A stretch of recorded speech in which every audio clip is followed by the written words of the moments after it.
ইমানদার হওয়া এত সহজ নয়। যে ব্যক্তি ইমানদার হবে সে তার জান এবং মাল আল্লাহর সন্তুষ্টির জন্য আল্লাহর কাছে সঁপে দিবে, আল্লাহর কাছে বিক্রি করে দিবে। এই পৃথিবীতে যারা আল্লাহর সন্তুষ্টির জন্য নিজের জান আর মাল আল্লাহর কাছে বিক্রি করে দিয়েছে, তারা হচ্ছে আল্লাহ তাআলার আনুগত্যশীল বান্দা, তারা হলো প্রকৃত মুমিন। আর যারা তাদের জান এবং মাল আল্লাহর কাছে বিক্রি করতে পারেনি, তারা খাঁটি ইমানদার হতে পারেনি, তাদের ইমানের ভেতরে নেফাক রয়ে গিয়েছে।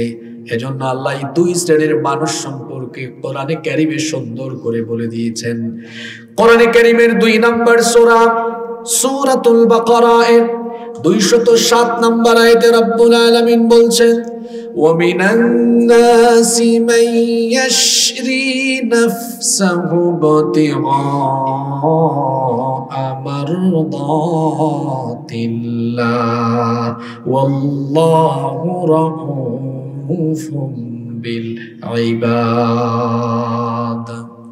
আল্লাহ তাআলা বলছেন, নিশ্চয়ই মানুষের মধ্যে এমন কিছু লোক আছে যারা কেবলমাত্র আল্লাহর সন্তুষ্টির জন্য নিজেকে আল্লাহর কাছে বিক্রি করে দিয়েছে। আল্লাহ সেই সকল বান্দাদের উপরে করুণাময়, তাদের উপরে আল্লাহ তাআলা ক্ষমাশীল, তাদের উপরে আল্লাহ দয়া পরবেশ, কারণ তারা হলো ঈমানদার, তারা মুমিন। তারা তাদের নিজেকে আল্লাহর কাছে বিক্রি দেওয়ার কারণে, তারা নিজেকে আল্লাহর কাছে বিকিয়ে দেওয়ার কারণে তাদের উপরে যিনি সন্তুষ্ট হয়েছেন, গলার আওয়াজ বড় করে বলেন, তিনি কে? সে আল্লাহ বলছেন, আর যারা ঈমানের লেবাস ধারণ করে নিজেদের জান এবং মালকে আল্লাহর কাছে বিক্রি করতে পারেনি, এদের পরিচয় হলো সূরা বাকারার 175 নম্বর আয়াতে আল্লাহ তাআলা বলছেন, উলাইকাল্লাযীনা ইশতারাবুদ-দালালাতা বিল হুদা ওয়াল আযাবা বিল মাগফিরাহ ফামা আসবারাহুম আলান নার। যারা তাদের জান এবং মাল আল্লাহর কাছে বিক্রি করতে পারেনি, এদের পরিচয় হলো এরা হেদায়েতের বিনিময়ে গুমরাহি ভ্রষ্টতাকে ক্রয় করে নিয়েছে। ঈমান এনে জান এবং মাল আল্লাহর কাছে বিক্রি করে আল্লাহর ক্ষমার পরিবর্তে তারা আল্লাহর আযাবকে ক্রয় করে নিয়েছে। আল্লাহ সূরা বাকারার 86 নম্বর আয়াতে এদের ব্যাপারে আরো চমৎকার করে বললেন, উলাইকাল্লাযীনা ইশতারাবুল হায়াতুদ দুনিয়া বিল আখিরাহ ফালা ইউখাফফাফু আনহুমুল আযাবু ওয়ালা হুম ইউনসারুন।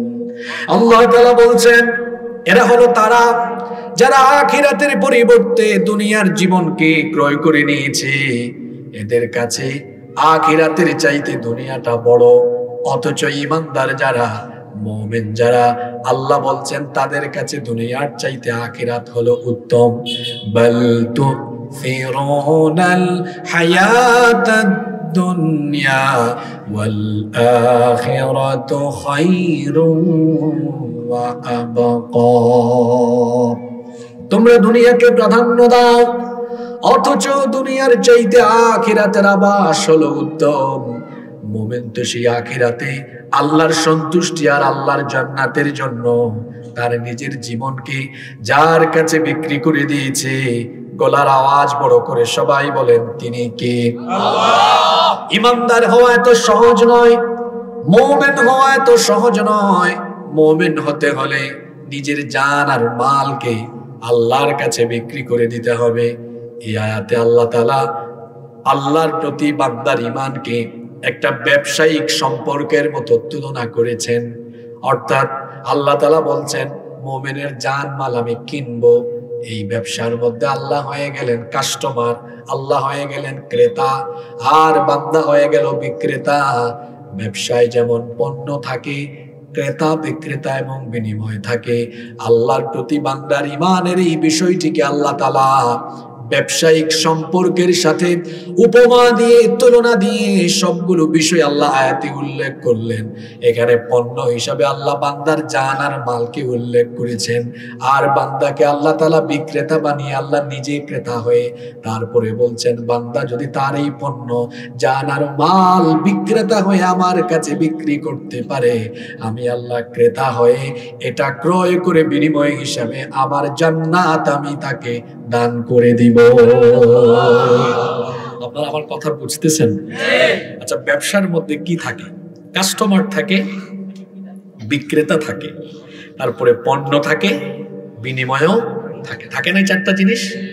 এখানে আল্লাহর উপরে আমাদের ঈমানের বিষয়টিকে একটা ব্যবসায়িক সম্পর্কের মতো উপমা দিয়েছেন, যেখানে আল্লাহ বলছেন বান্দা সে হলো বিক্রেতা, আমি আল্লাহ ক্রেতা, আর পণ্য হলো বান্দার জান এবং মাল। তবে জান আর মালটাও কিন্তু বান্দার নয়, কারণ আমাদের জান মালের প্রকৃত আসল মালিক কে? এটা আল্লাহ তাআলা মৃত্যুর আগ পর্যন্ত আপনার কাছে আমানত রেখেছেন, আর আপনাকে ফ্রিডম অফ চয়েস অর্থাৎ ইচ্ছার স্বাধীনতা দিয়েছেন। আপনি চাইলে এই জানমালকে আল্লাহর ইচ্ছা মোতাবেক পরিচালনা করতে পারবেন, আবার আপনি চাইলে আল্লাহ তাআলার ইচ্ছার বিপরীতেও আপনি এটাকে পরিচালনা করতে পারবেন। ফ্রিডম অফ চয়েস, ইচ্ছার স্বাধীনতা আপনাকে দিয়েছেন কি? এখন আল্লাহর দেওয়া এই জানমাল বান্দার কাছে আমানত রাখা, বান্দা যদি এই জান আর মাল আল্লাহর ইচ্ছায় পরিচালিত করে, আল্লাহর পথে পরিচালিত করে, আল্লাহ বলছেন তো সেই বান্দা তার জানমালকে আমার কাছে বিক্রি করে দিল, আমি আল্লাহ এটা কিনলাম। আপনি যদি এই বাজার থেকে কোনো জিনিস কিনেন, কেনার পরে আপনাকে টাকা দেওয়া লাগে না? বিনিময় তো আছে। আমার দেশে বিনিময়ের মাধ্যম হলো মুদ্রার নাম টাকা, কোন দেশের মুদ্রার নাম পাউন্ড, কোন দেশের মুদ্রার নাম ইউরো, কোন দেশের মুদ্রার নাম ডলার, তাই না? আমাদের দেশের মুদ্রার নাম হলো টাকা। আমরা বিনিময়ে কি দেই?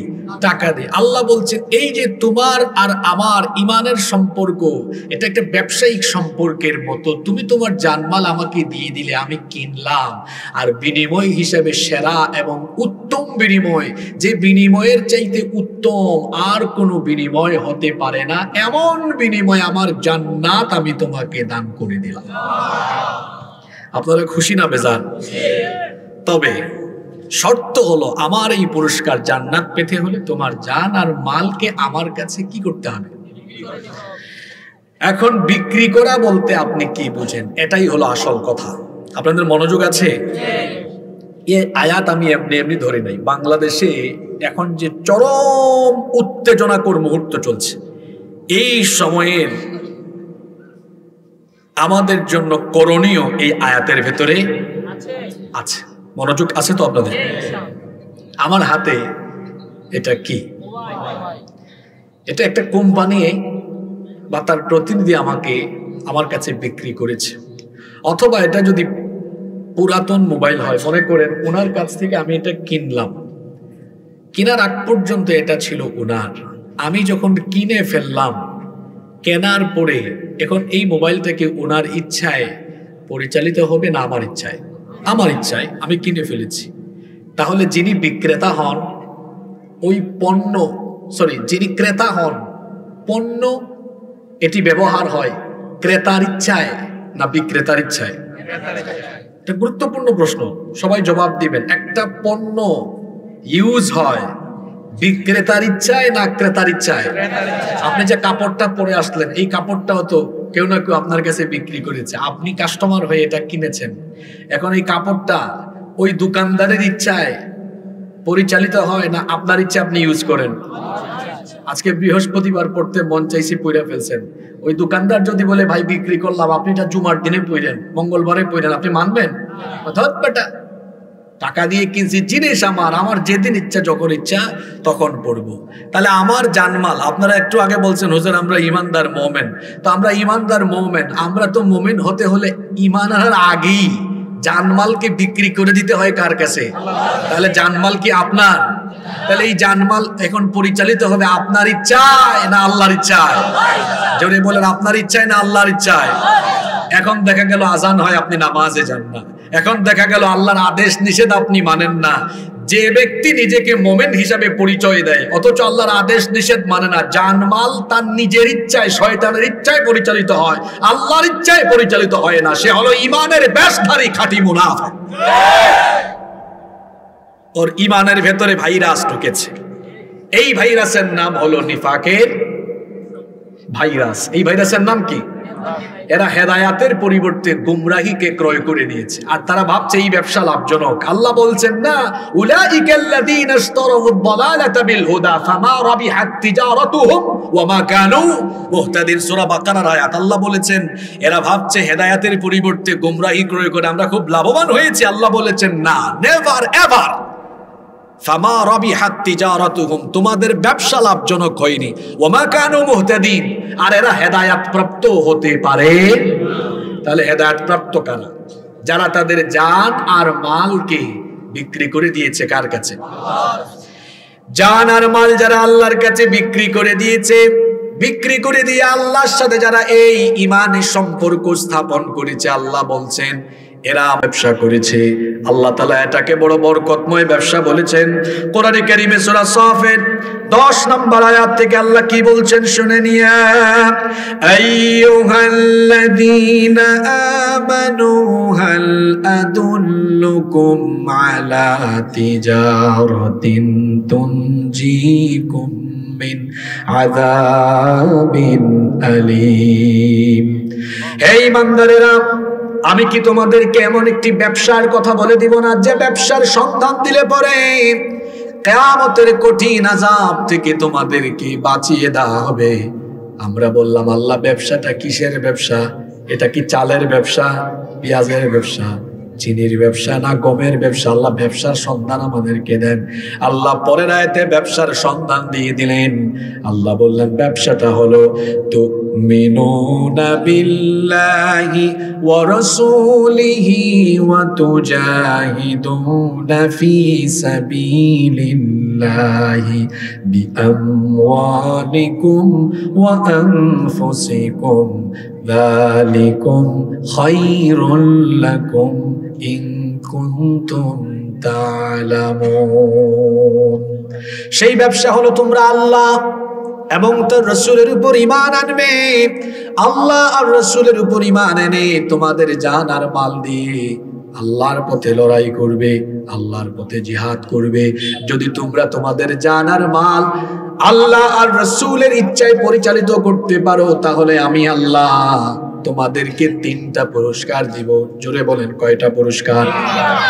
কি সেই পুরস্কার? আল্লাহ পরের আয়াতে বলছেন, يغفر لكم ذنوبكم ويدخلكم جنات تجري من تحتها الأنهار ومساكن طيبة في جنات عدن ذلك الفوز العظيم وأخرى تحبونها نصر من الله وفتح قريب وبشر المؤمنين।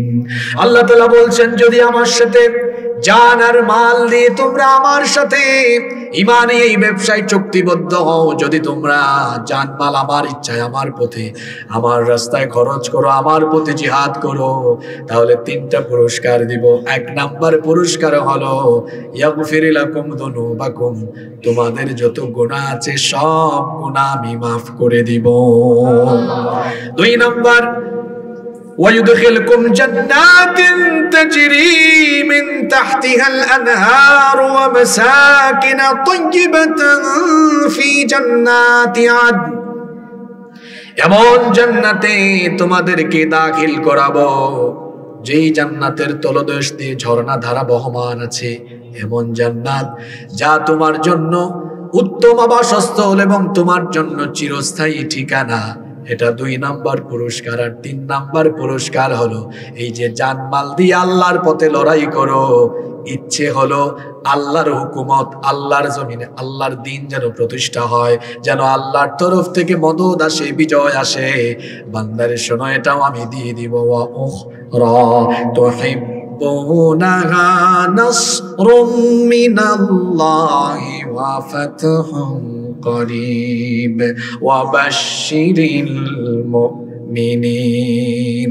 আর আরেকটি বিষয় যা তোমরা পছন্দ করো, যা তোমরা কামনা করো, বাসনা করো, নাসরুম মিনাল্লাহ, আল্লাহর সাহায্য, ওয়া ফাতহুন করিব, আর নিকটবর্তী বিজয়, ওয়াদা করলাম যাও এটাও তোমাদেরকে দিয়ে দিব।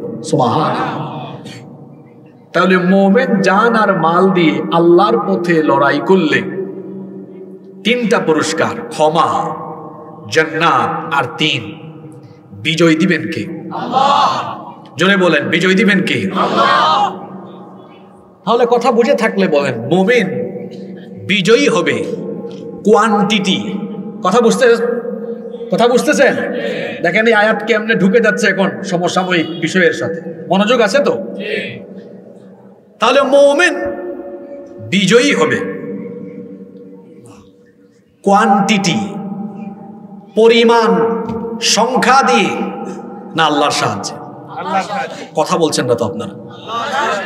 মুমিন বিজয়ী হবে তার সংখ্যা দিয়ে নাকি আল্লাহর সাহায্যে? জোরে বলেন। পৃথিবীতে মুমিনরা যুগে যুগে কালে কালে সংখ্যাগরিষ্ঠের উপরে বিজয়ী হয়ে গিয়েছে, যা পৃথিবীকে অবাক করে দিয়েছে। আর সেটা সম্ভব হয়েছে শুধুমাত্র যার ইচ্ছা এবং যার সাহায্যে। গলার আওয়াজ বড় করে সবাই বলেন তো, তিনি কে? আল্লাহ। বদরের কথা মনে নাই? আমাদের সংখ্যাটা কি বেশি ছিল? রব্বুল আলামিন কোরআনে কারীমের 3 নম্বর সূরা, সূরা আলে ইমরানের 123 নম্বর আয়াতে বলছেন, ওয়ালাকাদ নাসারাকুমুল্লাহু বিবাদরিন ওয়া আনতুম আযিল্লাহ ফাত্তাকুল্লাহা লাআল্লাকুম তাশকুরুন। আর অবশ্যই আল্লাহ তোমাদেরকে বদরে সাহায্য করেছেন যখন তোমরা ছিলে হীনবল, যখন তোমাদের সংখ্যা ছিল বড় কম, মাত্র 313, নাই কোনো প্রশিক্ষণ, নাই কোনো অস্ত্র শস্ত্র, উট ঘোড়া, বাহনের স্বল্পতা, অর্থবল, সৈন্যবল, জনবল, সব দিক থেকে তোমরা সব দিক থেকে পিছিয়ে ছিলে কাফিরদের তুলনায়। তোমরা সব দিক থেকেই কম ছিলে, তোমাদের সংখ্যা কম ছিল, তোমরা ছিলে অত্যন্ত অল্প, হীনবল, তোমাদের অস্ত্রশস্ত্র, সৈন্যবাহিনী সব কিছুই তোমাদের কম ছিল। স্মরণ করো সেই সময়ের কথা যখন এই অল্প সংখ্যক যোদ্ধা নিয়ে, অল্প সংখ্যক মুমিন নিয়ে বদরের ময়দানে তোমরা হাজির হয়েছিলে। তখন বদরের ময়দানে যার তরফ থেকে সাহায্য নেমে এসেছিল, গলার আওয়াজ বড় করে সবাই বলেন, তিনি কি? আল্লাহ বললেন, নবী আপনি আপনার ঈমানদার সাথীদেরকে বলেন, বালা ইন তাসবিরু ওয়া তাত্তাকু ওয়া ইয়াতুকুম মিন ফাওরিহিম হাযা ইউমদিদকুম রাব্বুকুম বিখামসাতি আলাফিন মিনাল মালাইকাতি মুসাওয়িমিন। নিশ্চয়ই যদি তোমরা ধৈর্য ধারণ করো, সংযমী হও, আল্লাহকে ভয় করো, আর আল্লাহর উপরে যদি তোমরা অবিচল থাকো, আর যদি তোমরা আল্লাহর উপর ভরসা করে শত্রুর মোকাবেলায় দাঁড়িয়ে যাও, তাহলে তোমরা একা লড়বে না, একজন দুইজন নয়। আল্লাহ বলছেন 5000 ফেরেশতা পাঠিয়ে তোমাদেরকে যিনি সাহায্য করবেন তিনি কে? তাহলে বুঝা গেল, মুমিন যখন আল্লাহর পথে লড়াই করে, মুমিনকে সাহায্য যিনি করেন তিনি কে? আল্লাহ বলছেন, ও নবী, ইত্তাকুলু লিল মুমিনিনা আলাইয়াকফিয়াকুম আইয়ুমিদ্দাকুম রাব্বুকুম বিসালাসাতি আলাফিম মিনাল মালাইকাতি মুনজালিন। স্মরণ করুন যখন আপনি ঈমানদারদেরকে বলেছিলেন, তোমাদের জন্য কি যথেষ্ট নয়? তোমরা 313, কিন্তু তোমাদের জন্য এটা কি এনাফ নয়? যদি তোমরা আল্লাহর উপর ভরসা করে শত্রুর মোকাবেলায় দাঁড়িয়ে যাও, তাহলে আল্লাহ ওয়াদা করেছেন তোমাদেরকে 3000 ফেরেশতার বাহিনী পাঠিয়ে তোমাদেরকে সাহায্য করবে। তাহলে বোঝা গেল মুমিন যখন জানমাল দিয়ে আল্লাহর পথে লড়াইয়ে আল্লাহর উপর অবিচল থেকে দাঁড়িয়ে যায়, তখন এই মুমিনকে সাহায্য করা যার জন্য ওয়াজিব হয়ে যায় তিনি কি? আল্লাহ। তবে শর্ত হলো ঈমান থাকতে হবে। ঈমান হলো বড় অস্ত্র। এই অস্ত্র নিয়ে যদি দাঁড়িয়ে থাকা যায়, সাহায্য চলে আসবে যার কাছ থেকে, তিনি কি? আল্লাহ। এজন্য ঈমানদার কখনোই কোনো বিরূপ পরিস্থিতিতে ভয় পায় না। কেন ভয় পায় না? কারণ সে জানে তার জানমাল আল্লাহর পথে দিয়ে দিয়েছে, তার জানেরও কোনো টেনশন নাই, মালেরও কোনো টেনশন নাই, যে কোনো বিরূপ পরিস্থিতি মোকাবেলায় ভয় পায় না, ভয় পায় না। মুসলমান সিংহের জাতি, মুসলমান সিংহের জাতি, তারা যতক্ষণ ডিফেন্সিভ থাকে ততক্ষণ সংযমী থাকে। আক্রান্ত হলে পরে তাদের ভূমিকা হয়ে যায় রয়্যাল বেঙ্গল টাইগারের মতো। আজকে আমার পার্শ্ববর্তী দেশ আমাদেরকে যে হুমকি ধামকি দেয়, ইসকনকে কেন্দ্র করে একটি উত্তেজনাকর পরিস্থিতি বাংলাদেশ ভারতের মধ্যে বিরাজমান। তারা আমাদেরকে ভয় দেখায়, জুজুর ভয়। আমরা 130 কোটি, আমাদের মিলিটারি বেশি, জনসংখ্যাও বেশি, পপুলেশন বেশি, মিলিটারিও বেশি, আমাদের কাছে সব আছে। আমরা বলবো তোমাদের সব আছে, কিন্তু একটা জিনিস তোমাদের নাই যেটা আমাদের আছে, সেটা কি? জোরে বলেন, সেটা কি? আমাদের এই ঈমানি চেতনার সামনে তোমার 100 কোটি কাফের মুশরিক বেশিক্ষণ দাঁড়িয়ে থাকতে পারবে না। এটা কি আমার কথা? আসেন আপনাদেরকে আজকে আয়াত নাম্বার, সূরা নাম্বার দিয়ে বলে যাই। সূরা আনফাল বেশি বেশি পড়বেন এখন। আল্লাহর কি চমৎকার ওয়াদা! সূরা আনফালের 65 নম্বর আয়াত থেকে আল্লাহ তাআলা বলছেন, ইয়া আইয়ুহান নাবিয়্যু হাসবুকাল্লাহু ওয়া মানিত্তাবা'আকা মিনাল মুমিনিন।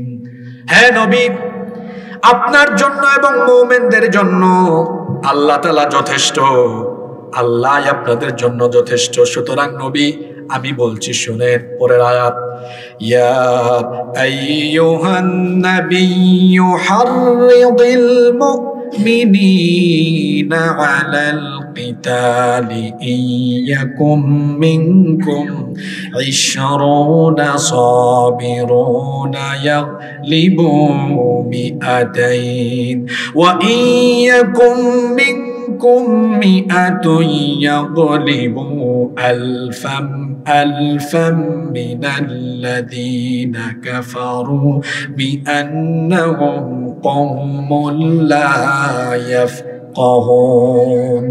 হে নবী, মুমিনদেরকে লড়াইয়ের ব্যাপারে উৎসাহিত করেন, বলেন তারা যেন ভয় না পায়, তাদেরকে এনকারেজ করেন, উৎসাহিত করেন। কারণ আল্লাহ বলেছেন যদি তোমাদের মধ্যে 20 জন ধৈর্যশীল থাকে, জোরে বলেন কয়জন? ইয়াকুম মিনকুম 20 সাবিরুন। কি কথা ভালো করে শুনেন, যদি তোমাদের মধ্যে মাত্র 20 জন থাকে, ইয়াগলিবু মিআতাইন, 20 জন 200 জনকে পরাস্ত করতে পারবে, 200 জনের উপর বিজয়ী হয়ে যাবে। আল্লাহু আকবার। ওয়া ইয়াকুম মিনকুম মিআতুন ইয়াগলিবু আলফাম মিনাল্লাযীনা কাফারু। আর যদি তাদের সংখ্যা 100 থাকে, আর যদি তাদের সংখ্যা 100 জন থাকে, মুমিনের সংখ্যা যদি 100 থাকে, তাহলে তারা 1000 কাফিরকে পরাস্ত করতে পারবে। এই আয়াতে বলা হলো 20 জন মুমিন পরাস্ত করবে কয়জনকে? 100 জন করবে কতজনকে? তাহলে এক মুমিন কয় কাফেরের সমান? হিসাব বুঝেন না? কয়জনের সমান? আশ্চর্যের ব্যাপার হলো পরের আয়াতে আল্লাহ কি বলছেন শোনেন। পরের আয়াতে আল্লাহ বলছেন, আল আনা খাফফাল্লাহু আনকুম ওয়া আলিমা আন্না ফীকুম দাফা ফাইয়াকুম মিনকুম মিআতুন সাবিরাতুন مئتين وإن يكن منكم ألف يغلبوا ألفين بإذن الله والله مع الصابرين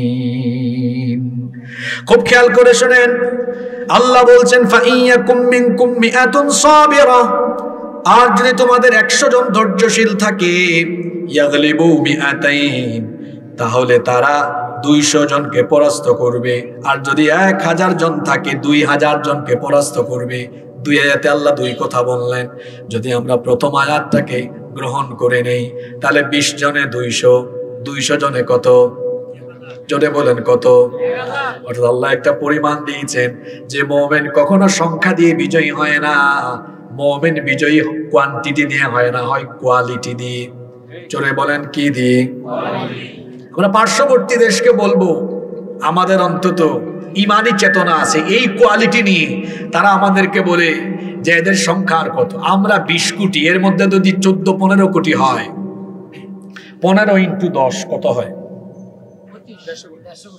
এই হিসাব ঠিক মতো করো কত কোটি 150 10 করে 100 তাহলে 15 কোটির যদি ইমানের কোয়ালিটি থাকে তাহলে শক্তি হবে কত কোটির আমি কি করে বানায় বলতেছি 100 তোমাদের জনসংখ্যা 130 কোটি ওখানে 25-30 কোটি মুসলমান আছে ওগুলো আমাদের সাথে যোগ দাও 15 আর 30 কত কথা বলেন না কেন 45 কে 10 দিয়া গুণ মারেন 400 তোমার 100 কোটি ভারতীয় উগ্র হিন্দুত্ববাদী জঙ্গিদেরকে নিয়ে 45 কোটি মুসলমানদের সামনে যদি দাঁড়ানোর অপচেষ্টা করো দিল্লিতে ইসলামের পতাকা উড়ে যাবে এত বড় দুঃসাহস করো না তারা তাদের 5 গোলামদেরকে হারিয়ে প্রায় পাগল হয়ে গিয়েছে 5 আগস্টের পর থেকে এবলা থেবলা হয়ে গিয়েছে যা মন চায় তাই করছে তারা মনে করে বাংলাদেশ হলো তাদের অঙ্গরাজ্য ইসকন দিয়ে গুন্ডামি করার চেষ্টা করো এই দেশকে তোমাদের অঙ্গরাজ্য মনে করো না গুজরাটে সিকিমে হায়দ্রাবাদে কাশ্মীরে যা করেছো বাংলাদেশকে এমন করতে পারবা এমন চিন্তা করো না এটা গুজরাট নয় এটা সিকিম হায়দ্রাবাদ আর কাশ্মীর নয় এটা 56,000 বর্গ মাইলে 14 কোটি ইমানদার বাস করা প্রাণের বাংলাদেশ এই দেশের মানচিত্রের উপরে যদি কুনজর দাও 14 কোটি মুসলমান চোখ উপড়ে ফেলবে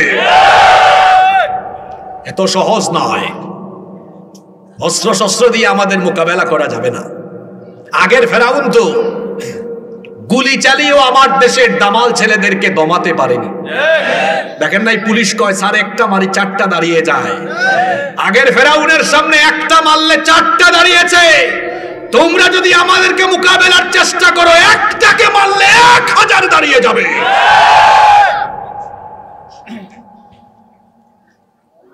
তারা এই পরিস্থিতি নিজেরা তৈরি করেছে 5 আগস্টের পর থেকে এখন পর্যন্ত এই বৈরী সম্পর্ক আর উত্তেজনাকর মুহূর্ত তৈরির জন্য ভারতের হলুদ মিডিয়া দায়ী মিথ্যা অপপ্রচার প্রপাগান্ডা চালিয়েছে বাংলাদেশে নাকি সংখ্যালঘু নির্যাতন হচ্ছে অথচ এই দেশে সংখ্যালঘুরা জামাই আদরে আছে ঠিক না বেঠিক তারা যে তাদের মুখে সাম্প্রদায়িকতার কথা বলে এই কথা তাদের মুখে বেমানান কারণ তাদের দেশে মাইনরিটি সংখ্যালঘু হলো মুসলমান সেই দেশে মুসলমান কি খুব আরামে আছে তোমরা গুজরাটে কি করেছো আমরা জানি গো কাশ্মীরে আমাদের ভাই বোনদের উপরে কি বর্বরতা চালিয়েছো সেটা আমরা জানি তোমরা তো আমাদের বাবরি মসজিদ দখল করে রাম মন্দির বানিয়েছো তোমাদের মুখে সাম্প্রদায়িক সম্প্রীতির কথা মানায় না বরং তোমরা যে অসভ্য আর বর্বর তোমরা ইতিমধ্যে প্রমাণ করে দিয়েছো তোমরা তো তোমাদের দেশে আমাদের উপহাই কমিশনকেও নিরাপত্তা দিতে পারোনি তোমরা প্রমাণ করেছো তোমরা উগ্রবাদী সন্ত্রাসী জঙ্গিবাদীদের দূষণ শুধু কি তাই ইসকনের জঙ্গিরা আমার ভাই সাইফুল ইসলাম আলিফকে যেভাবে কুপিয়ে হত্যা করেছে উচিত ছিল তোমাদের পররাষ্ট্র দপ্তর পররাষ্ট্র মন্ত্রণালয় থেকে আইনজীবী হত্যা হয়েছে দুঃখ প্রকাশ করা সেটা না করে তোমরা বিবৃতি দিয়েছ চিন্ময় কুমার দাসের ব্যাপারে। আইনজীবী হত্যায় তোমরা ব্যতীত নও। তোমাদের এই কর্মকাণ্ড প্রমাণ করে তোমরা সন্ত্রাসী আর গুন্ডা পান্ডা লালন পালন করো। সরকারকে বলবো, যারা আমার ভাই সাইফুল ইসলাম আলিফকে নির্মমভাবে হত্যা করেছে, দ্রুত আইন শৃঙ্খলা বাহিনীর মাধ্যমে এদেরকে গ্রেফতার করে দ্রুত ট্রাইব্যুনালে বিচার সম্পন্ন করে প্রত্যেক আসামিকে ফাঁসির কাস্টে ঝুলাতে হবে। আর এই উগ্রবাদী জঙ্গিবাদী সংগঠন ইসকনকে রাষ্ট্রীয়ভাবে নিষিদ্ধ করতে হবে। যে রাজনৈতিক দল ইসকনকে নিষিদ্ধ চাইবে না, সেই রাজনৈতিক দলের রাজনীতি বাংলাদেশের মানুষ নিষিদ্ধ করে ছাড়বে।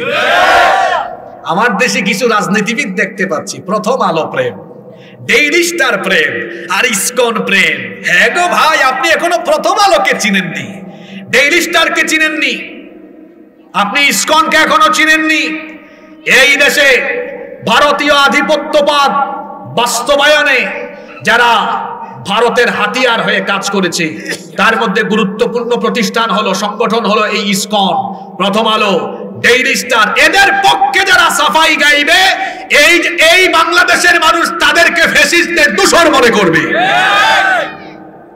সম্মানিত ভাইয়েরা, আজ তারা সাম্প্রদায়িক সম্প্রীতির কথা বলে, অথচ পৃথিবীর ইতিহাসে এটা প্রমাণিত সত্য কথা, মুসলমানরা হচ্ছে সবচাইতে পরমত সহিষ্ণু জাতি। ভারতবর্ষকে মুসলমান 750 বছর শাসন করেছে।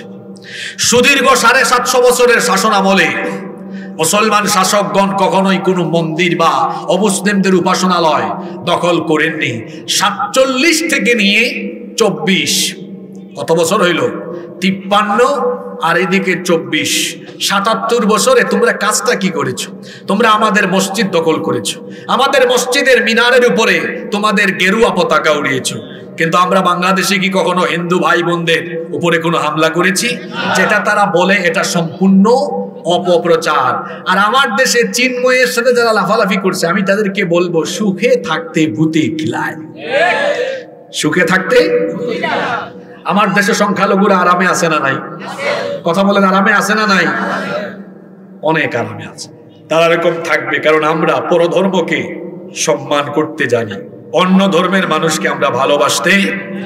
এরা মূলত চায় বাংলাদেশকে অস্থিতিশীল করে বাংলাদেশে একটা গৃহযুদ্ধ লাগিয়ে দেওয়া, অথবা এই ইসকনের সন্ত্রাসীদের একটা লক্ষ্য উদ্দেশ্য হলো সিলেট, চট্টগ্রাম, রংপুর, এই 3টা অঞ্চলকে দখল করে হিন্দু ভূমি বানানো।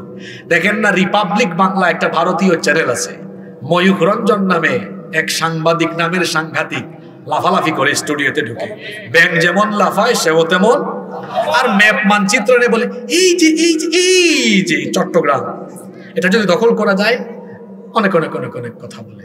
কি রে, চট্টগ্রাম তোর বাপ দাদার নাকি? আয় একটু। চট্টগ্রাম আর বাংলাদেশের মানুষ তোদেরকে উত্তম মেহমানদারি করবে। এত সহজ। ভারতবর্ষে একটি যুদ্ধ হবে, এর ভবিষ্যৎবাণী করেছেন মুহাম্মদ সাল্লাল্লাহু। নাসাঈতে, তিরমিজিতে হাদিস এসেছে, ইসাবাতানি মিন উম্মতি আখরাজাহুমাল্লাহু মিনান নার। আমার উম্মতের 2টি দলকে আল্লাহ তাআলা জাহান্নামের আগুন থেকে মুক্তি দিয়ে তাদেরকে জান্নাত দিবেন। সুবহানাল্লাহ পড়বেন না? কয়টা দল? একটা দল হলো যারা হিন্দুস্তানের বিরুদ্ধে যুদ্ধ করবে। কাদের বিরুদ্ধে?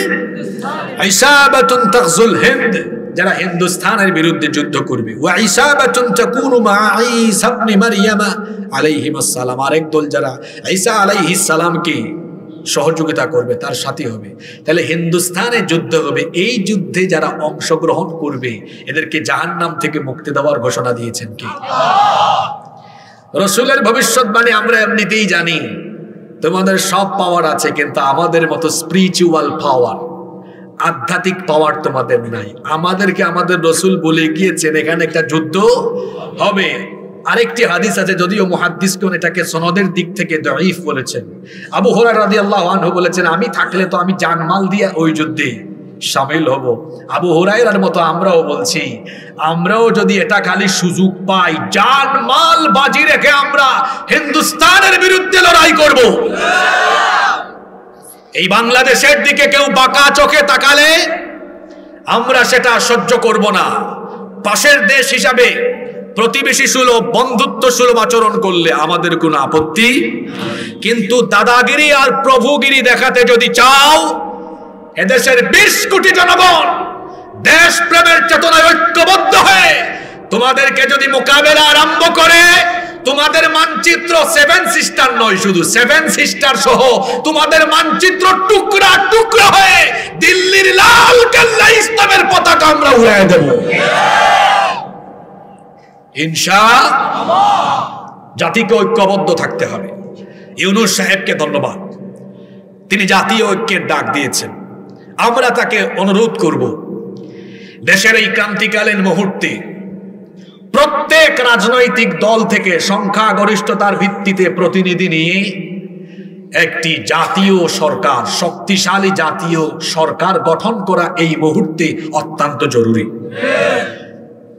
তাহলে আমাদের স্বাধীনতা, সার্বভৌমত্ব রক্ষায় এবং জাতিকে ঐক্যবদ্ধ রাখতে এই সরকার অত্যন্ত গুরুত্বপূর্ণ ভূমিকা পালন করবে ইনশাআল্লাহ। কষ্ট হচ্ছে আপনাদের? তাহলে মুমিনরা জান মাল দিয়ে লড়াই করে কার পথে? আর মুমিনদেরকে সাহায্য করা কার দায়িত্ব?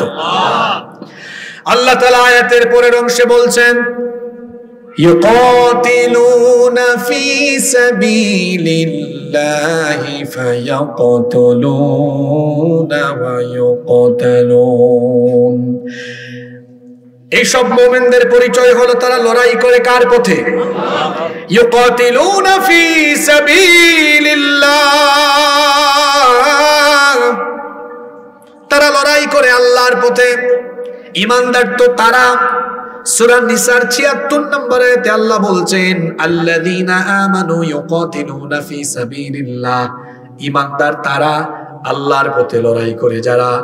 আর আল্লাহর পথে লড়াই করে যারা, আল্লাহর প্রিয় বান্দা হলো তারা। এজন্য আল্লাহ সূরা সফের ৪ নম্বর আয়াতে বলেছেন, ইন্নাল্লাহা ইউহিব্বুল্লাযীনা ইউকাতিলুনা ফি সাবিলিহি সাফফান কাআন্নাহুম বুনয়ানুম মারসুস। নিশ্চয়ই যারা আল্লাহর পথে সীসা ঢালা প্রাচীরের মতো ঐক্যবদ্ধ হয়ে লড়াই করবে, যারা আল্লাহর প্রিয় হলো তারা। এই আয়াতগুলো কি শিক্ষা দিল আমাদেরকে? ঈমানদার তারা, আল্লাহর পথে লড়াই করে যারা, আল্লাহর পথে লড়াই করে যারা, আল্লাহর প্রিয় বান্দা হলো তারা। আর আরেক শ্রেণীর মানুষ আছে যারা আল্লাহর পথে লড়াই করে না, শয়তানের পথে, তাগুতের পথে লড়াই করে। ঈমানদার হতে হলে জানমাল আল্লাহর পথে দিয়ে লড়াই করতে হবে। যারা তাদের জানমাল, তাদের রক্ত, ঘাম, পরিশ্রম আল্লাহর পথের বিপরীতে অন্য পথে দিচ্ছে, আল্লাহ বলছেন এরা শয়তানের অনুসারী, তাগুতের অনুসারী। ঈমানদার হওয়া, আপনি বলেন আমার নাম আব্দুল করিম, আব্দুস সাত্তার, তারপরে আপেলের পিছনে, ফুটবলের পিছনে, লাউয়ের পিছনে, কদুর পিছনে, ঠেলা গাড়ির পিছনে, বাস গাড়ির পিছনে, এই যে মার্কাগুলোর কথা বললাম, এই মার্কা যাদের, ওরা নিজেরা আইন বানিয়ে আল্লাহর জমিনে তারা নিজেদের বানানো রচিত আইন কানুন প্রতিষ্ঠা করছে। আল্লাহ বলছেন এই সকল লোকদের সঙ্গী সাথী হবে যারা ঈমানদার নয়, তাগুত এবং শয়তানের অনুসারী হলো তারা। ঈমানদার হওয়া এত সহজ নয়। ঈমানদার হতে হলে তাগুতকে তালাক দিতে হবে, তাগুতের সঙ্গে সম্পর্ক ছিন্ন করতে হবে। এজন্য আল্লাহ তাআলা সূরা বাকারার 256 নম্বর আয়াতে বলছেন, ফামান ইয়াকফুর বিত-তাগুতি ওয়া يؤمن بالله فقد استمسك بالعروة الوثقى لا انفصام لها والله سميع আলিম। অতএব যে ব্যক্তি তাগুতকে অস্বীকার করবে, এরপরে ঈমান আনবে, আমার দিকে তাকান, আল্লাহ কি বলছেন শুনেন, আল্লাযীনা আমানু ইউকাতিলুনা ফি সাবিলিল্লাহ, ঈমানদার যারা আল্লাহর পথে লড়াই করে তারা, ওয়াল্লাযীনা কাফারু ইউকাতিলুনা ফি সাবিলিত তাগুত, আর যারা বেঈমান নাফরমান তারা লড়াই করে তাগুতের পথে। কথা দুইটা, দল হলো দুইটা। জোরে বলেন, দল হলো কয়টা? এক দল লড়াই করে কার পথে? ইউকাতিলুনা ফি সাবিলিল্লাহ, একদল আল্লাহর পথে লড়াই করে, আর এক দলের পরিচয় হলো ওয়াল্লাযীনা কাফারু ইউকাতিলুনা ফি সাবিলিত তাগুত, আর এক দল লড়াই করে কার পথে? এখন প্রশ্ন হলো, হুজুর তাগুত আবার কে? এরা আবার কারা? এক কথায় তাগুত তো অনেক ব্যাপক অর্থবোধক একটি শব্দ, কিন্তু কেউ যদি বলে হুজুর এক বাক্যে এক কথায় বুঝাইয়া দেন, তাহলে কোরআনের আয়াত দিয়ে বলি এক কথায়, এক বাক্যে তাগুত হলো তারা আল্লাহর জমিনে আল্লাহর আইন প্রতিষ্ঠার পেছনে, আল্লাহর আইন প্রতিষ্ঠার পথে বাধা বিপত্তি অন্তরায় সৃষ্টি করে যারা, তাগুত হলো তারা। যেমন ফেরাউনের ব্যাপারে আল্লাহ মুসা নবীকে বলছেন, ইযহাব ইলা ফিরআউনা ইন্নাহু তাগা। শুনতেছেন আমার কথা? ফেরাউন মুসার কাছে, মুসা ফেরাউনের কাছে যাও, ইযহাব ইলা ফেরাউনের কাছে যাও। আল্লাহ বলছেন ফেরাউনের পরিচয় হলো ইন্নাহু তাগা, নিশ্চয়ই সে সীমালঙ্ঘনকারী। যে ব্যক্তি তাগা, সীমালঙ্ঘন করে, তাকে আরবিতে বলা হয় তাগুত। ফেরাউন তাগুত কেন? কারণ ফেরাউন আল্লাহর আইন প্রতিষ্ঠার বিপরীতে তার নিজের আইনকে বলবৎ রাখতে চেয়েছিল। দুনিয়াতে ফেরাউন নামে এখন আর কেউ নাই, কিন্তু ফেরাউনের চরিত্র ধারণ করে এমন মানুষ আমার সমাজে বহু আছে যারা সবকিছু চায় কিন্তু সমাজে আল্লাহর আইন চায় না। কালকে জুমাবার না, প্রমাণ চান? আগামীকাল জুমার মসজিদে এখানে হুজুর থাকলে আপনি কালকে একটু বয়ান করেন তো। আমরা সবাই মসজিদে আল্লাহর আইন চাই, সভাপতি হাত তুলবে সবার আগে, সেক্রেটারিও তুলবে, কোষাধ্যক্ষ তুলবে, মুসল্লিও তুলবে, হুজুর কোনো আপত্তি? মসজিদ আল্লাহর আইনে চলুক। হুজুর খুশি হয়ে যদি দ্বিতীয় পয়েন্টে বলবেন, যদি বলেন যে আল্লাহর আইনে মসজিদ চলবে, সে আল্লাহর আইনে সমাজ চলবে, রাষ্ট্র চলবে, দেখবেন আপনার মসজিদের ভেতরে কত মানুষের চেহারা কালো হয়ে গিয়েছে। তাহলে সমাজে মসজিদে আল্লাহর আইন চায় কিন্তু সমাজে এবং রাষ্ট্রে আল্লাহর আইন চায় না যারা, এক বাক্যে তাগুত হলো তারা। আল্লাহ বলছেন ইমানদার হওয়া এত সহজ নয়, এই তাগুতকে তুমি তালাক দাও।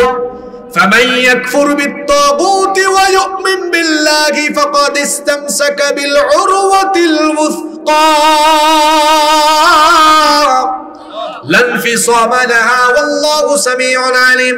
অতএব যে ব্যক্তি তাগুতের সাথে কুফরি করে এরপরে আল্লাহর উপর ঈমান আনে, ওই ব্যক্তি এমন এক মজবুত রশি আঁকড়ে ধরল যা ছিন্ন হবার নয়। আল্লাহ তাআলা বলছেন এইভাবে যারা তাগুতকে বিসর্জন দিবে, তাগুতের সাথে সম্পর্ক ছিন্ন করবে, এরপরে ঈমান আনবে, এরা হলো ঈমানদার। আমার সমাজে কত মানুষ আছে নামাজও পড়ে, রোজাও রাখে, আবার তাগুতের সাথে সম্পর্ক রাখে। তাগুতের সাথে সম্পর্ক রাখলে পরে দুনিয়াতে আপনি ঈমানদার হিসেবে থাকতে পারবেন না, আখিরাতেও আফসোস করা লাগবে। দুনিয়াতেও আফসোস, আখিরাতেও আফসোস। কি রকম আফসোস হবে শুনেন। কোরআন কারীমের 25 নম্বর সূরা, সূরা ফুরকানের 27 নম্বর আয়াত থেকে 27 নম্বর আয়াত থেকে আল্লাহ বলছেন, ওয়া ইয়াউমা ইয়া'আদ্দুল যালিমু আলা ইয়াদাইহি ইয়াকুলু ইয়া লাইতানি ইত্তাখাযতু মা'আর রাসূলি সাবিলা। সেই দিন জালিমরা বলবে, দুই হাত কামড়িয়ে কামড়িয়ে বলবে, হায় হায় হায়, দুর্ভাগ্য আমার, আমি যদি দুনিয়াতে রাসূলের পথ অনুসরণ করতাম। আফসোস করে তারা আরো বলবে, ইয়া ওয়াইলাতা লাইতানি লাম আত্তাখিয ফুলানান খলিলা, অমুককে যদি আমার বন্ধু না বানাতাম, অমুকের সাথে যদি আমি না চলতাম। আজকে যার সাথে চলেন, যার সাথে চলে আপনি আপনার ঘাম, শক্তি, সামর্থ্য, জান মাল খরচ করে মানুষের তৈরি করা আইন প্রতিষ্ঠার জন্য সংগ্রাম করেন, আফসোস করে বলবেন, আল্লাহ আমি যদি তাদের সাথে না চলে রাসূলের দলের মানুষের সাথে থাকতাম, আমি যদি এর সাথে না চলতাম, তাহলে কতই না ভালো হতো।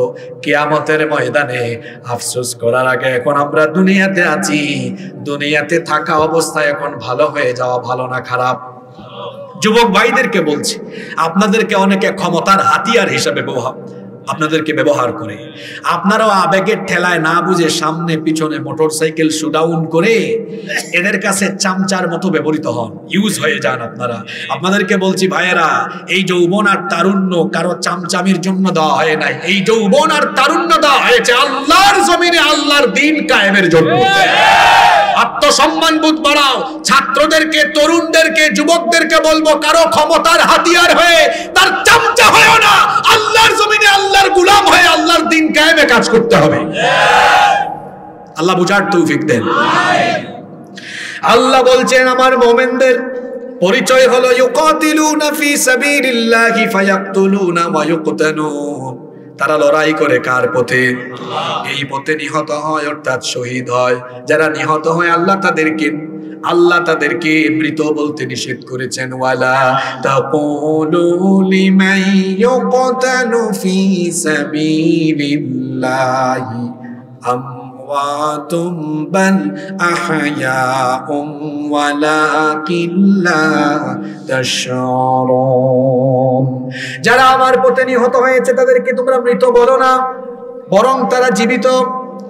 তারা আল্লাহর তরফ থেকে রিজিক প্রাপ্ত হয়। যারা আল্লাহর পথে জীবন দেয় তারা হলো শহীদ। জোরে বলেন তারা কি? শহীদদের মর্যাদা আল্লাহর কাছে এত বেশি। ইমাম তিরমিজি রাহিমাহুল্লাহ তার তিরমিজির ভেতরে হাদিসটি এনেছেন। আল্লাহর রাসূল বলেছেন, লিশ-শাহীদি ইনদাল্লাহি সিত্তু খিসাল। আল্লাহর নিকটে শহীদের মোট 6টা পুরস্কার, 6টা মর্যাদা। জোরে বলেন কয়টা? নাম্বার 1, ইউগফারু লাহু ফি আউয়ালি দাফাতিন ওয়া ইয়ারা মাকআদাহু মিনাল জান্নাহ। শহীদ যখন আল্লাহর পথে জীবন দেয়, তার শরীর থেকে যখন প্রথম রক্তের ফোঁটা পড়ে, প্রথম রক্তের ফোঁটা বের হয়ে মাটিতে পড়ার আগে আল্লাহ তার সব গুনাহ মাফ করে দেন। শুধু তাই নয়, ওয়ায়ারা মাকআদুহু মিনাল জান্নাহ। শহীদ যখন দুনিয়া থেকে বিদায় নেয়, তার চোখের সামনে তার বাসস্থান, তার ঠিকানা, জান্নাতের চিত্র তুলে ধরা হয়। আল্লাহু আকবার। নাম্বার 2 নাম্বার, ওয়ায়ুজারু মিন আযাবিল কবর। শহীদের কবরে কোনো আযাব হবে না। শহীদকে আল্লাহ তাআলা কবরের শাস্তি থেকে বাঁচিয়ে দিবেন। 3 নাম্বার, ওয়ায়াবানু মিনাল ফাযাইল আকবার। কিয়ামতের দিন সকল মানুষ যখন ভীত বিহ্বল থাকবে, শহীদদের অন্তর থেকে ভয় ভীতি যিনি দূর করে দিবেন তিনি কে? 4 নাম্বার, ওয়ায়ুদু আলা রাসিহি তাজুল ওয়াকার ইয়াকুতাহু মিনহা খায়রুম মিনাদ দুনিয়া ওয়া মা ফিহা।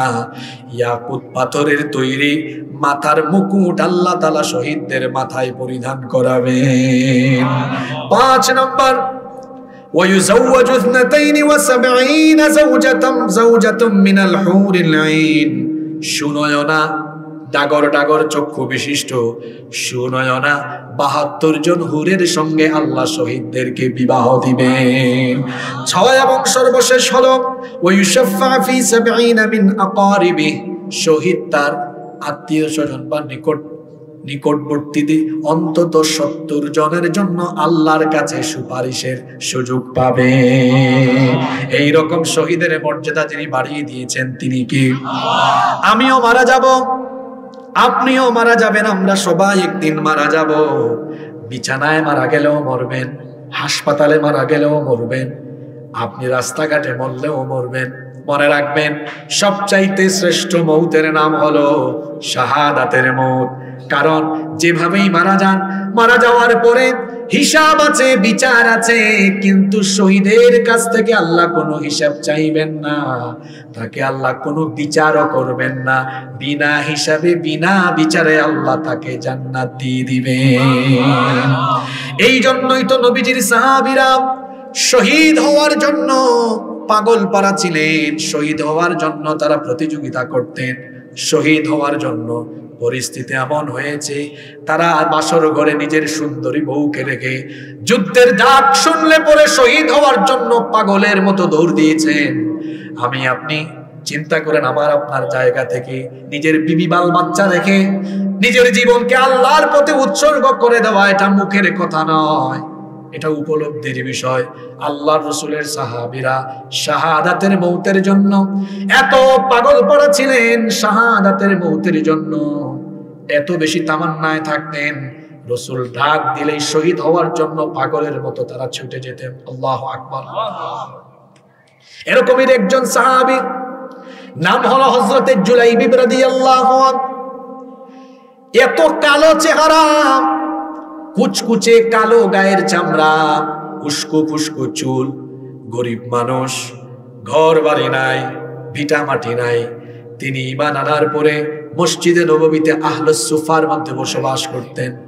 আসমান ছিল তার শামিয়ানা, মাটি ছিল তার বিছানা। কোনো মানুষ খাবার খেয়ে উচ্ছিষ্ট ফেলে দিলে সেটা তিনি খাবার হিসেবে গ্রহণ করতেন। পানি পানের একটা গ্লাস বা পাত্রও ছিল না, কুয়ার মধ্যে 2 হাতের অঞ্জলি ভরে তিনি পানি পান করতেন। অখ্যাত বংশের এক ব্যক্তি, তরুণ সাহাবী, যুবক সাহাবী জুলাইবিব, একদিন মসজিদে নববীতে নবীজি কিছু সাহাবী নিয়ে বসে আছেন। এমন সময় কালো জুলাইবিব হেঁটে যাচ্ছেন, নাকটাও চ্যাপ্টা, ঠোঁটগুলো মোটা মোটা, দেখতে সুন্দর না। আল্লাহর রাসূল সাহাবীদেরকে বললেন, ওই যে হেঁটে যাচ্ছে, তোমরা কি তাকে চিনো নাকি? অখ্যাত বংশের, গরিব ঘরের হওয়ায় কেউ তাকে চিনে না। এই সাহাবীরা বললেন, ইয়া রাসূলুল্লাহ, কি আমরা বলি সাল্লাল্লাহু আলাইহি ওয়াসাল্লাম, তাকে তো আমরা চিনি না। দেখেন নেতৃত্বের কোয়ালিটি কেমন হয়। একজন যিনি নেতৃত্ব দিবেন তার গুণাবলী হবে এমন, সর্বনিম্ন পর্যায়ের একজন কর্মীর খবরও তার কাছে থাকা লাগবে। আল্লাহর নবী বললেন, তোমরা তাকে চিনো না, কিন্তু আমি তো তাকে চিনি, সেই হলো আমার প্রিয় সাহাবী জুলাইবিব। আল্লাহু আকবার। নবীজি সাহাবীদেরকে সামনে রেখেই ডাক দিলেন, ইয়া জুলাইবিব, হে জুলাইবিব, আলা তাতাজাওয়াজ, তুমি কি বিয়ে করবে না? জুলাইবিব বললেন, এই কালো জুলাইবিব, যার চেহারা সুরত সুন্দর না, দেখতে বেটে ছিলেন তিনি, আমি দেখতেও সুন্দর না, টাকা নাই, পয়সা নাই, ভিটামাটি কিছুই নাই, আমার মতো গরিব মানুষের কাছে কে তার কন্যা, তার মেয়ে বিয়ে দিবে? এই জবাব দিয়ে তিনি চলে গেলেন। আল্লাহর রাসূল দ্বিতীয় দিন তাকে সেম কোশ্চেন করলেন, তিনি সেম জবাব দিলেন। তৃতীয় দিন আল্লাহর রাসূল তাকে একই প্রশ্ন করলেন, তিনি একই রকমের উত্তর দিলেন। আল্লাহর রাসূল তাকে কাছে ডাকলেন, কাছে ডেকে তৃতীয় দিন বললেন, আমার আনসারী অমুক ধনী সাহাবীর বাড়িতে যাও, ওই সাহাবীর ঘরে তাদের একটা সুন্দরী কন্যা আছে, গিয়ে বলো আল্লাহর রাসূল বিবাহের প্রস্তাব দিয়ে পাঠিয়েছেন, তাদের মেয়েকে যেন তোমার সঙ্গে তারা বিবাহ দেয়। আল্লাহু আকবার। তিনি ওই সাহাবীর বাড়িতে গেলেন, দরজায় নক করলেন। ওই আনসারী সাহাবী দরজা খুলে দিলেন, দরজা খুলে দিয়ে সালাম দিলেন, বললেন, কে আপনি? আপনাকে তো চিনলাম না।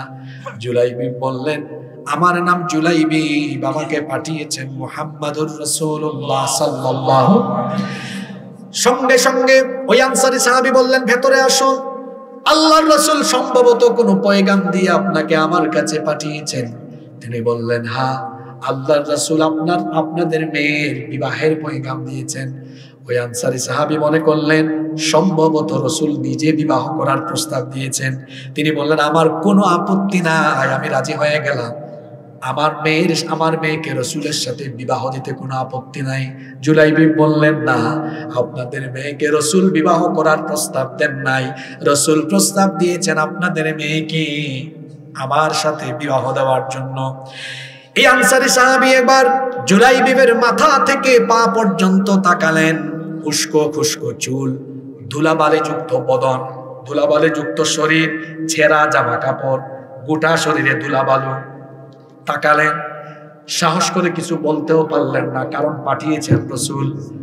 এখন বললেন, একটু দাঁড়ান, আমি ভেতরে গিয়ে আমার বিবির সাথে পরামর্শ করি। দেখবেন কোন বিয়ে শাদীর প্রস্তাব আসলে পুরুষের চাইতে নারীরা ফটর ফটর করে বেশি। তিনি ভেতরে যখন গেলেন, বিবিকে পুরো ঘটনা শোনালেন। তার বিবি তখন তাকে বললেন, অসম্ভব, এইরকম একটা কুচকুচে কালো গরিব ছেলের সাথে আমাদের সুন্দরী মেয়েকে আমরা বিয়ে দিতে পারবো না। বাপ আর মায়ের এই কথাবার্তা ঘরের ভেতর থেকে শুনে ফেললেন তাদের সুন্দরী সেই মেয়ে। শুনে বললেন, আমার বাবা এবং মা আল্লাহর রাসূলের প্রস্তাব ফিরিয়ে দেওয়ার মতো এত বড় স্পর্ধা, এত বড় দুঃসাহস কি করে আপনাদের হলো? এত বড় সাহস কেমনে করলেন? আপনারা যদি নাও রাজি হন আমি রাজি হয়ে যাব। তখন তার মা বাবা বললেন, আবেগের বশবর্তী হয়ে সিদ্ধান্ত নিও না, একটু পর্দার আড়াল থেকে ফাঁক করে দেখো, ছেলেটাকে দেখলেই তোমার বিবাহের রুচি নষ্ট হয়ে যাবে। মেয়ে তখন বললেন, আমার দেখার কোনো দরকার নাই, আল্লাহর রাসূল আমার জন্য যাকে ঠিক করে দিয়েছেন, না দেখে না ভেবে আমি রাজি হয়ে গেলাম। বিবাহ হয়ে গেল। শুনতেছেন আপনারা? একজন তরুণ বা তরুণী, যুবক বা যুবতীর আকাঙ্ক্ষার রাত হলো বিবাহের প্রথম রাত। সেই ফুলসজ্জা বা বাসর ঘরে যখন স্বামী স্ত্রী উভয়ে কাছাকাছি, বিবাহ হয়ে গেল।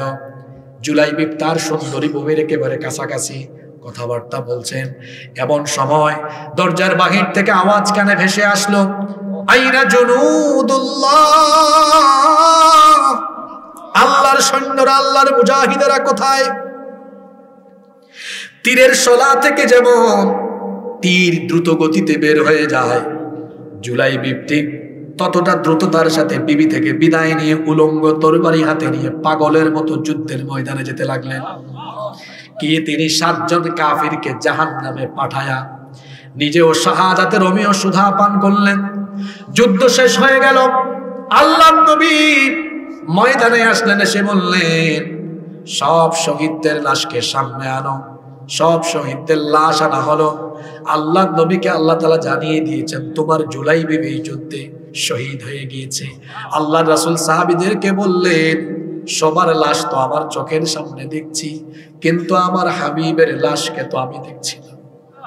সাহাবীরা বললেন, ওগো আল্লাহর নবী, আপনার হাবিব, শব্দ চয়নটা দেখেন আমার। আল্লাহ রাসূলকে সাহাবীরা বললেন, আপনার হাবিব এটা আবার কে? আমরা তো মদিনায় কোনোদিনও শুনলাম না আপনার হাবিব নামে কেউ আছেন। আল্লাহর নবী বললেন, আমার হাবিব বড় সম্মানিত আল্লাহর কাছে, তোমরা খুঁজে তাকে পেলা না, আমি নিজেই আজকে খুঁজে বের করব। আল্লাহর নবী নিজেই এবার যুদ্ধের ময়দানে হাঁটা আরম্ভ করলেন। আল্লাহর নবী হাঁটতে হাঁটতে হাঁটতে হাঁটতে দেখলেন দূরে 7 জনের পাশে একটা লাশ পড়ে আছে। আল্লাহর নবী ওখানে গেলেন। যাওয়ার পরে ওই একটা লাশ দেখলেন, মুখের উপরে প্রচন্ড রকমের ধুলাবালুগুলো আল্লাহর নবী তার বরকতি হাত দিয়ে সরালেন।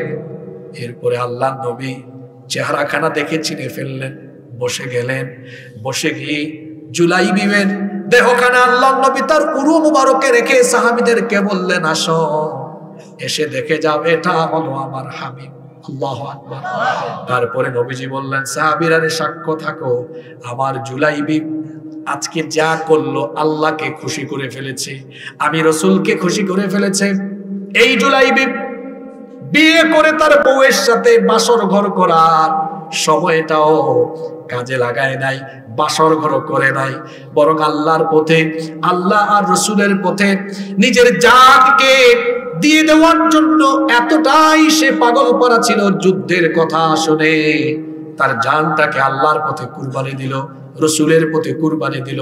সাক্ষী থাকো, আমি বললাম, ও জুলাইবিব, ও জুলাইবিব, আমি তোমার, তুমি আমার। এই কথা এখন ছেলেরা তার গার্লফ্রেন্ডকে বলে, ওগো তুমি আমার, আমি। আল্লাহ রাসূলের সাহাবী জুলাইবিব তিনি নিজেকে বানিয়েছেন আল্লাহর আর রাসূলের প্রেমিক। আল্লাহ রাসূলও বললেন, জুলাইবিব তুমি প্রমাণ দিয়ে ফেলেছো, তুমি আমার, আমি ঘোষণা করলাম আমিও তোমার। সুবহানাল্লাহ। এইভাবে করে আল্লাহর রাসূলের সাহাবীরা শহীদ হওয়ার জন্য পাগল পড়া ছিলেন। ওই যে বদরী এক আনসারী সাহাবী, উনিও যুবক। আল্লাহ রাসূল বদরের ময়দানে যখন সাহাবীদেরকে নিয়ে শত্রুদের মুখোমুখি দুশ্চিন্তায় আছেন, হযরত মিকদাদ রাদিয়াল্লাহু আনহু, হাদিসটা বুখারী শরীফে এসেছে, তিনি বললেন, ইমদি লিমা আরাকাল্লাহ ফানাহনু মাআক। ও আমার রাসূল, আপনি মনে হয় দুশ্চিন্তা করছেন লড়াই আমরা করব কিনা। চিন্তা করবেন না, আমাদেরকে নিয়ে চলুন, আমরা আপনার সাথে আছি। আল্লাহু আকবার। ওয়াল্লাহি, আল্লাহর কসম, লা নাকুলু লাকা কামা ক্বালাত বানু ইসরাঈল লিমূসা, বনি ইসরাইলের লোকেরা মুসা নবীর সাথে যুদ্ধে গিয়ে তারা বলেছিল, ইযহাব আনতা ওয়া রাব্বুকা ফাকাতিলা ইন্না হাউনা কাঈদুন, তুমি আর তোমার আল্লাহ যুদ্ধ করো, আমরা যুদ্ধ করতে পারবো না, আমরা দর্শকের মতো দেখবো। ওগো রাসূল, আমরা আমিও আচরণ আপনার সাথে করব না, বরং আমরা আপনাকে ঘোষণা দিলাম, ইযহাব আনতা ওয়া রাব্বুকা ফাকাতিলা ইন্না মাআকুমা মুকাতিলুন, আপনি আমাদেরকে লড়াইয়ের ময়দানে নিয়ে চলুন, যতক্ষণ আমরা বেঁচে থাকব ততক্ষণ আমরা আপনার সাথে লড়াই করব। আল্লাহর রাসূল বক্তৃতা দিলেন, বললেন, এই যদি তোমাদের মনের অবস্থা হয় তাহলে জিহাদের ময়দানের দিকে নয়, কুমু ইলা জান্নাতিন, চলো এবার জান্নাতের মাঠের দিকে। সুবহানাল্লাহ। একজন সাহাবী, ইয়াং যুবক, উমাইর ইবনুল হুবাব আল আনসারী, আনসারী এই সাহাবী যুবক মানুষ, ওয়াকানা ইয়াকুলুত তামার, তিনি খেজুর খাচ্ছিলেন। রাসূলের জবান থেকে এই কথা শুনে এই যে খেজুরের প্যাকেট ছিল এই রকম করে ছুঁড়ে মারলেন, মেরে দিয়ে বললেন, লা ইন আনা হুইয়িতু আন আকুলা তামারাতি হাদিহি ইন্নাহা লাহায়াতুন তাওয়িলা, আপনার জবান থেকে জান্নাতের ঘোষণা আসার পরে আমি যদি খেজুর খেয়ে সময় নষ্ট করি তো জান্নাতে যাওয়া আমার জন্য দেরি হয়ে যাবে, সময় নষ্ট হয়ে যাবে। উলঙ্গ তরবারি হাতে নিয়ে লড়াইয়ের ময়দানে নেমে অনেক কাফেরকে জাহান্নামে পাঠিয়ে তিনিও শহীদ হয়ে গেলেন। এই সাহাবীর লাশ দেখে নবীজি বলেছেন, সাহাবীরা সাক্ষী থাকো, জান্নাতে যাওয়ার জন্য, শহীদ হওয়ার জন্য হাতের খেজুরগুলো খায় নাই, আমি রাসূল সাক্ষী দিলাম, ইন্নাহু মিন আহলিহা, নিশ্চয়ই সে আল্লাহর প্রতিশ্রুত জান্নাতের ওয়ারিস হয়ে গিয়েছে। এই রকম করে সাহাবীরা শাহাদাতের জন্য পাগল পারা ছিলেন, শাহাদাতের জন্য উদ্গ্রীব ছিলেন। এই যে আমাদের সামনে মসজিদ আছে, আপনাদের এলাকায় অনেক বিল্ডিং আছে, বিল্ডিং যখন বানানো হয় বলেন তো, ইট, বালু, সিমেন্ট এগুলো লাগে কি লাগে না? এখন আপনারা আমাকে বলেন, একটা দেওয়ালে যখন প্লাস্টার বা আস্তর করা হয়, সব ইট, বালু, পাথর কি কাজে লাগে না কিছু নিচে পড়ে যায়? জোরে বলেন। একটা বিল্ডিং বানাতে গিয়ে যেমন সব ইট, বালু, পাথর এগুলো কাজে লাগে না, কিছু যেমন মাটিতে পড়ে যায়। এই দেশে যদি আমরা ইসলামের ইমারত, ইসলামের বিল্ডিং বানাতে চাই, আল্লাহর হুকুমত কায়েম করতে চাই, রহমানের মতো, আপনাদের মতো বহু মানুষকে, হাজার হাজার লক্ষ লক্ষ মানুষকে ইসলামের বিল্ডিং বানাতে গিয়ে নিচে পড়ে যেতে হবে, অর্থাৎ শহীদ হয়ে মাটির নিচে মাকফুন হয়ে যেতে হবে। তাহলে এই বাংলাদেশে ইসলামের ইমারত কায়েম হয়ে যাবে। এজন্য কি প্রস্তুত আছেন? যদি বাংলাদেশে কোরআনের রাজ কায়েমের জন্য জুলাইয়ের বিপ্লবে যদি আমরা রক্ত দিতে পারি, জীবন দিতে পারি, আমরা যদি এই বাংলাদেশে আগামী দিনে ইসলামী বিপ্লবের জন্য, দেশ রক্ষায়, স্বাধীনতা রক্ষায় এবং ইসলামী বিপ্লবের জন্য, ইসলামী ইমারতের জন্য রক্ত আর জীবন দেওয়ার দরকার হয়, কারা কারা রক্ত আর জীবন আল্লাহর পথে দিতে প্রস্তুত? হাত তুলে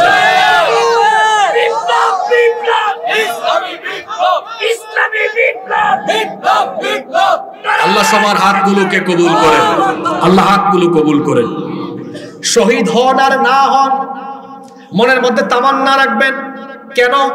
কারণ আল্লাহ নবী বলেছেন, মান সাআলাল্লাহু শাহাদাতি বিসিদকিন বাল্লাগাহুল্লাহু মানাজিলাশ শুহাদা'i ওয়া ইম্মা তাআলা ফিরাশিহি, যে ব্যক্তি অন্তরের মধ্যে শাহাদাতের তামান্না রাখবে, এই ব্যক্তি যদি শহীদ না হয়েও বিছানায় ইন্তেকাল করে, শাহাদাতের তামান্না থাকার কারণে আল্লাহ তাআলা তাকে শাহাদাতের মর্যাদা দান করে দিবে। এই ওয়াদা আল্লাহ নীতি কোরআনে কারিমেও করেছেন। এই যে আয়াত আমরা আজকে আলোচনা করছি, আল্লাহ বলছেন, কষ্ট হচ্ছে, ওয়াদান আলাইহি হাক্কান ফিত তাওরাতি ওয়াল ইনজিলি ওয়াল কুরআন, জানমালের বিনিময়ে এই মুমিনদেরকে আল্লাহ যে জান্নাত দিবেন, এই ওয়াদা আল্লাহ তাওরাতে করেছেন, ইনজিলে করেছেন, এখন আল্লাহ কোরআনেও করছেন। ওয়ামান আওফা বিআহাদিহি মিনাল্লাহ, আর আল্লাহর চাইতে ওয়াদা পূরণে আর কে বেশি অধিকতর হকদার হতে পারে? ওয়ামান আসদাকু মিনাল্লাহি কিলা, আল্লাহর চাইতে অধিকতর সত্য কথা আর কেউ বলতে পারে না। নিজ ওয়াদা পূরণে প্রতিশ্রুতিবদ্ধ যিনি, জুড়ে বলেন তিনি কে? ফাস্তাবশিরু বিবাইইকুমুল্লাযী বায়াতুম বিহি। অতএব এই কোরআনের কথাগুলো শুনে তোমরা যারা নিজেদের জানমালকে আল্লাহর পথে দেওয়ার সিদ্ধান্ত গ্রহণ করেছো, ফাস্তাবশিরু, তোমরা সুসংবাদ গ্রহণ করো, বিবাইইকুমুল্লাযী বায়াতুম বিহি, এই বেচা কেনার বিনিময়ে তোমরা এটা পাবে, এই সুসংবাদ যিনি দিয়েছেন তিনি কে? ওয়াযালিকা হুয়াল ফাউজুল আযীম। আর এটাই হলো মহা সফলতা, এটাই মুমিনের জন্য সবচেয়ে বিরাট সফলতা। জান্নাত পাওয়াই হলো মুমিন জীবনের সবচেয়ে বড় সফলতা, ঠিক কিনা? তাহলে এই আয়াতে প্রকৃত মুমিনের পরিচয় দেওয়া হলো, আর প্রকৃত মুমিনের পরিণতির কথা বলা হলো। প্রকৃত মুমিনের পরিচয় হলো সে তার জানমাল বিক্রি করে দিবে কার কাছে? আল্লাহর কাছে। সে লড়াই করবে কার পথে? আল্লাহর পথে। এই জমিনটা কার? আল্লাহ। এই জমিনে আইন চলবে কার? আল্লাহ। আল্লাহর জমিনে আল্লাহর হুকুমত, আল্লাহর বিধিবিধানের বিপরীতে অন্য কোন বিধিবিধান প্রতিষ্ঠার সংগ্রাম করা, আল্লাহর সাথে শিরক করা, কুফর করা। আল্লাহর সাথে কুফর করা, আল্লাহর সাথে শিরক করা, এটার সাথে সম্পৃক্ত হওয়া যাবে না। আল্লাহর জমিনে আল্লাহর দ্বীন কায়েম করা আপনার জন্য ফরজ নয়। আপনার জন্য দ্বীন কায়েম করা ফরজ নয়, দ্বীন প্রতিষ্ঠার কাজ করা ফরজ। কথা কি বুঝাতে পেরেছি? দ্বীন প্রতিষ্ঠা আপনার দায়িত্ব নয়, এটা প্রতিষ্ঠা আল্লাহ করবেন। ওয়াদা কার? আল্লাহর কি কোরআনে ওয়াদা নাই? কোরআনে আল্লাহর ওয়াদা আছে, আল্লাহ এটা করেই ছাড়বেন। ইউরিদুনা লিইউতফিউ নূরাল্লাহি বিআফওয়াহিহিম ওয়াল্লাহু মুতিম্মু নূরিহি ওয়ালাউ কারিহাল। অনেকের যাদের খারাপ লাগে আর কি, আমরা বলবো মুতু বিগাইযিকুম, তোরা তোদের খারাপ লাগা নিয়ে মরে যা, আমাদের কিছু করার নাই। এই জমিনে আল্লাহ তার দ্বীনের বিজয় দিবেন। ওয়াদা কার? বিজয়ানা আমাদের দায়িত্ব নয়, বিজয়ের জন্য কাজ করা আমাদের দায়িত্ব। সুতরাং আমরা সিদ্ধান্ত নিলাম, আমরা আমাদের শক্তি সামর্থ্য জান মাল দিয়ে মানুষের তৈরি করা মতবাদ প্রতিষ্ঠায় কাজ করব না। আমরা 54-53 বছর ধরে দেখে ফেলেছি বাংলাদেশে, 71-এর পর থেকে 24-73 বছর আমরা এই 53 বছর দেখেছি মানুষের তৈরি করা আইন দিয়ে বাংলাদেশের ভাগ্য বদলে নাই। যারা সুযোগ পেয়েছে তাদের শার্ট প্যান্ট বদলিয়েছে, কোটি বদলিয়েছে, তারা তাদের জামা কাপড়, বাড়ি গাড়ি, মোবাইল ফোন সব বদলিয়েছে, বাংলাদেশের ভাগ্য বদলায় নাই। বাংলাদেশের ভাগ্য বদলানোর জন্য আল্লাহর কোরআনের শাসন এবং কোরআনওয়ালা লোকদের কাছে বাংলাদেশের দায়িত্ব তুলে দেওয়ার কোনো বিকল্প নাই। আগামীর বাংলাদেশকে কোরআনের বাংলাদেশ হিসাবে আমরা দেখতে চাই কি চাই না? এজন্য সবাইকে ঐক্যবদ্ধ হয়ে কোরআনের শাসন প্রতিষ্ঠায় সবাইকে ঐক্যবদ্ধ হয়ে কাজ করতে হবে। আল্লাহ সবাইকে তৌফিক দান করেন।